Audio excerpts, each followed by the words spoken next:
up, sunshine? Happy Friday. The weekend is upon us. Spring has sprung. March Madness tipped off. My goodness. Let's fuel our minds one more time before we kick this weekend off, right? I'm Coy Wire. Welcome to CNN 10, your 10 minutes of news. And we begin today in Peru, where a landmark court case is testing the global limits of climate justice. The lawsuit, brought by a Peruvian farmer against a German energy company, may soon answer the question of whether a corporation can be legally held accountable for past emissions contributing to climate change.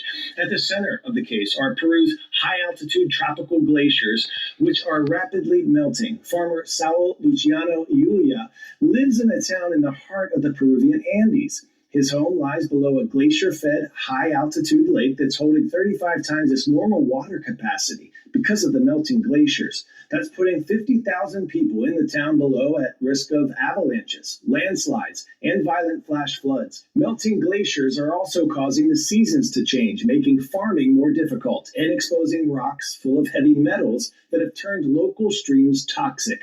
With the backing of a local nonprofit, Yulia is using German property law to target the German energy company RWE. The company is one of Europe's largest emitters of greenhouse gases from coal-powered energy plants, which the suit says accounts for 0.5% of global carbon emissions.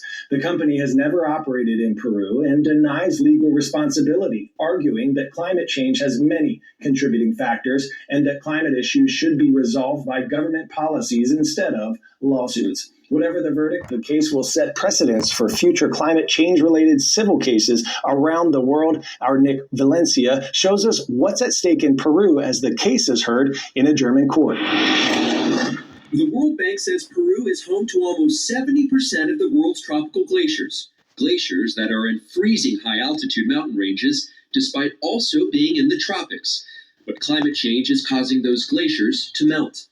In the high Andes of northern Peru, glacier meltwater has caused Lake Palcacucha's volume to swell more than 30 times in recent decades, according to various studies. Down the hill from the lake is the town of Huaraz. Farmers like Saul Luciano Luia worry about flooding in the town, which has more than 65,000 people. Luia is also the center of a landmark global case that will determine if companies can be legally held accountable for past emissions contributing to climate change. I am here to attend the court, Ham Court, because of the climate crisis in Huaraz. The mountains, the glaciers are melting, and that has caused risks to life. And I am here to ask for climate justice. Luia is suing the German energy firm RWE, which his lawyers say is responsible for 0.5% of global emissions.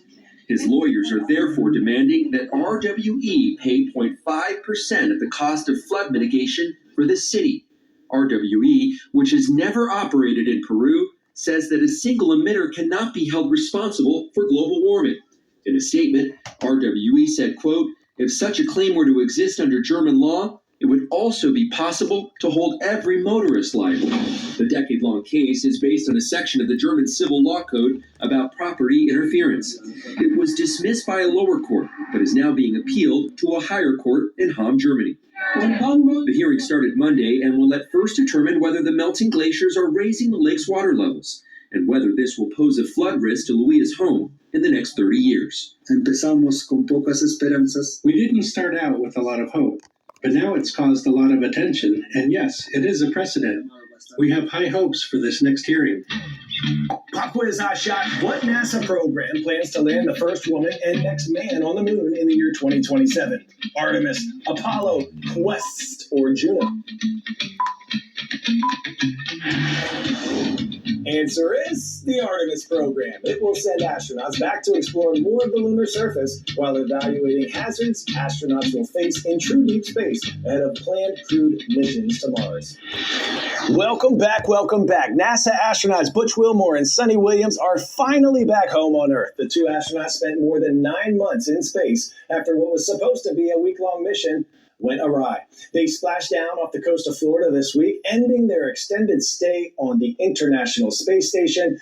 With them were 2 other Crew 9 mission members, NASA's Nick Hague and cosmonaut Alexander Gurbanov. of Russia's Roscosmos space agency. Our Lee Waldman is here to tell us about their first moments back on Earth and shows us a special group that appeared to welcome them home.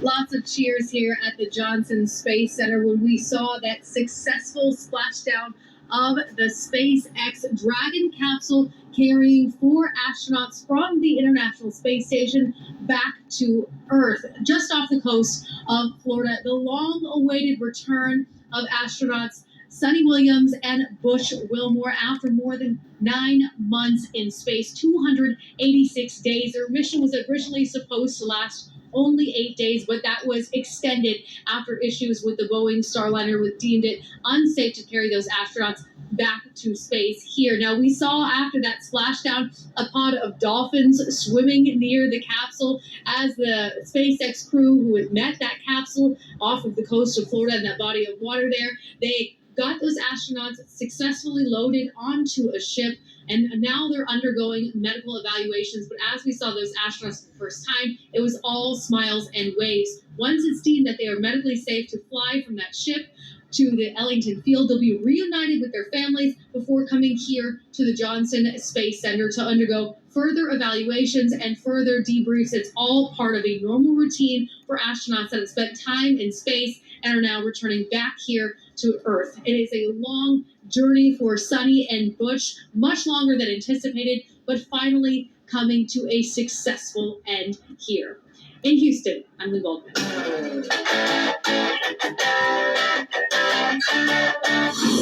Today's story getting a 10 out of 10. The unicorn-like sports star known as Shohei Ohtani. It was Ohtani time in Japan. The Los Angeles Dodgers star got a hero's welcome during a rare chance to play in his home country this week.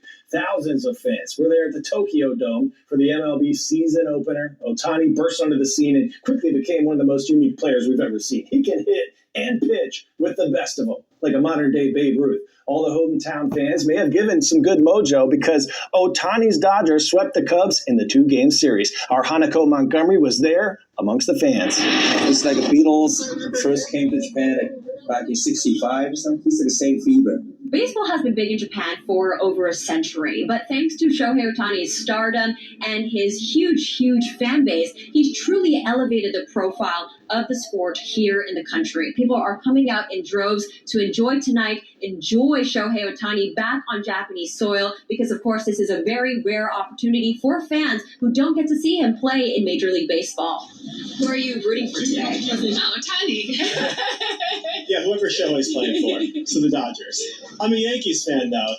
Ohtani's very handsome, isn't he? But he got married. That was unfortunate. Oh my. I'd be delighted if Ohtani ever sees me. I'm excited for us, but I'm excited for the Japanese people. National treasure, yeah. I like that.